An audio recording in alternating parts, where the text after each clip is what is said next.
നമസ്കാരം, സിറ്റി ന്യൂസിലേക്ക് സ്വാഗതം. മലയാള നാടിന്റെ സാംസ്കാരിക മനോഹാരിതയായിരുന്ന കഥാപ്രസംഗങ്ങൾ വീണ്ടും അരങ്ങിലേക്ക് എത്തുന്നു.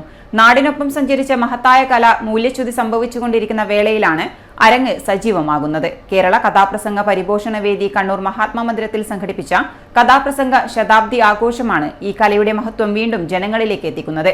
ഒപ്പം city channel news reader Sreelekha Jayakrishnan അവതരിപ്പിച്ച കഥാപ്രസംഗം സദസ്സിനെ ഒന്നടങ്കം പിടിച്ചിരുത്തി. വർഷങ്ങൾക്കിപ്പുറം മനസ്സിൽ മൂടിവെച്ച കഥാപ്രസംഗ കലാകാരി ഇവിടെ പുനർജനിക്കുകയായിരുന്നു. കാണാം വാർത്ത.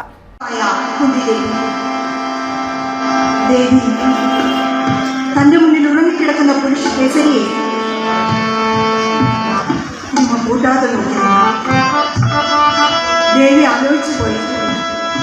സുഗന്ധം നിറഞ്ഞു നിന്ന എന്റെ ചെറുപ്പകാലം പൊട്ടിച്ചിരിച്ചും കളിച്ചും കൊട്ടാരക്കെട്ടി വളർന്നു.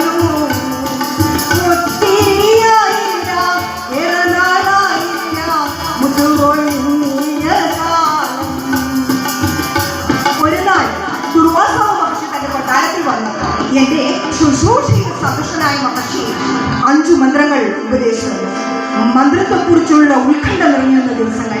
ഒരു ദിവസം പുലരാൻ കാണുന്ന കിളിവാതിലൂടെ അരിച്ചറിഞ്ഞ കൊടുങ്കാറ്റിന് പുത്തനായി വിരിഞ്ഞ നവമാലികയുടെ ഗന്ധം. ഞാൻ നട്ടു വളർത്തിയ നല്ലൊരു നവമാലികയില് പൂവിട്ടു വിരിഞ്ഞല്ലോ പൂവാലിന്.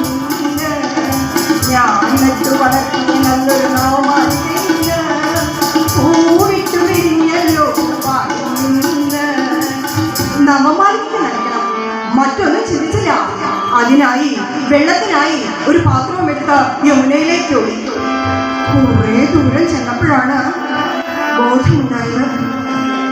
നേരം പുലരാൻ ഇനിയും സമയം ബാക്കിയുണ്ട്. യമുനയുടെ ഉദ്യാനത്തിൽ ഞാൻ ഒറ്റയ്ക്ക്. ഞാൻ ഭയന്നു പോയി. ആര് വിളിക്കും? എങ്ങോട്ടും പോകും? കിഴക്കോട്ട് നോക്കിയപ്പോൾ കിഴക്കേ ചക്രവാളത്തിൽ സൂര്യഭഗവാന്റെ എഴുന്നള്ളത്തിലുള്ള രംഗവേദി. മറ്റൊന്നും ചിന്തിച്ചില്ല. കിഴക്കോട്ട് നോക്കി നാമം ചൊല്ലി. നിമിഷങ്ങൾക്കുള്ളിൽ കനകപ്രഭ വിതറിക്കൊണ്ട് തേജോമയനായ സൂര്യഭഗവാൻ. പ്രിയേ, എന്തിനാണ് നമ്മെ ക്ഷണിച്ചത്? സ്വപ്ന